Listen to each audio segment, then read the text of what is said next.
Hi అండి, నేను ఇప్పుడు బయటనున్నాను. నేను మీకు ఒక ఎక్సలెంట్ వ్యూ చూపిస్తాను. దానిలోంచి మనం ఇంగ్లీష్ నేర్చుకుందాం. ఒక చెట్టు మీద రామచిలుక జామకాయ తింటుంది, జామపండు తింటుంది. అసలు ఎంత అద్భుతంగా ఉందంటే అంత అద్భుతంగా ఉంది. దాని నుంచి ఇంగ్లీష్ నేర్చుకుందాం ఇవాళ మనం. ఓకే, ఫస్ట్ థింగ్, ఇక్కడ చెట్టు మీద జామకాయ తింటుంది కదా, జామకాయని ఇంగ్లీష్లో ఏమంటారు? కొందరు గువా అంటారు, కొందరు గోవా అంటారు. The correct pronunciation is guava. guava. Okay, now the tree is very lush and green. lush and green అంటే ఏంటి? చూడండి ఎంత గుబురుగా ఉందో గ్రీన్ కలర్లో, దాన్ని లష్ అంటారు అనమాట. ఓకే, మనం ఇక్కడ ఏం చూస్తున్నాము? ఒక మంచి రామచిలుక, చక్కగా అందంగా కలర్ఫుల్గా ఉన్న రామచిలుక చెట్టు మీదకి వచ్చింది. దాన్ని ఇంగ్లీష్లో ఎలా చెప్తాము? Here we can see a vibrant parrot perched on a guava tree. కదా, అదేం చేస్తుంది? చక్కగా మంచి చాలా టేస్టీగా ఉన్నటువంటి ఆ గ్వావాని ఎంజాయ్ చేస్తుంది. దేంతో తింటుంది? దాని ముక్కు రెడ్ బీక్తో తింటుంది. అప్పుడు ఎలా చెప్తాము?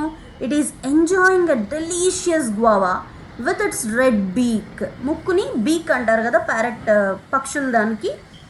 తర్వాత ఎలా తింటుంది? ముక్కలు ముక్కలుగా అవి తీసుకుని తింటుంది. దాన్ని పెక్కింగ్ అంటారు అనమాట. The parrot is pecking the guava carefully. Next చూడండి, అది దాన్ని అసలు ఎంత ఎంజాయ్ చేస్తుందంటే తినడాన్ని, చక్కగా మంచి ఫీస్ట్ తింటున్నట్టు ఉంది అది. It seems to be savouring every bite. చాలా ఎంజాయ్ చేస్తుంది అనమాట. దాన్ని సేవరింగ్ అంటారు. ఏం చేస్తుంది? ఆ ముక్కల్ని కొరికి నవ్వులుతోంది. It is nibbling on the fruit piece by piece. ముక్కలు ముక్కలుగా తింటుంది అనమాట, నవ్వులుతోంది చిన్న చిన్నగా.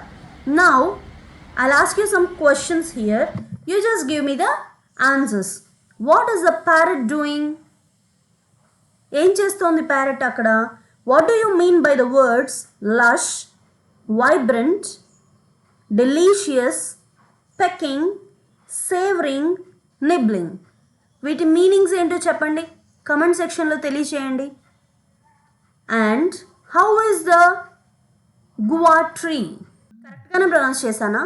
గువా అనేది కరెక్ట్ ప్రొనౌన్సియేషనా కాదా? ఇది చెప్పండి. Post your comments in the comment box.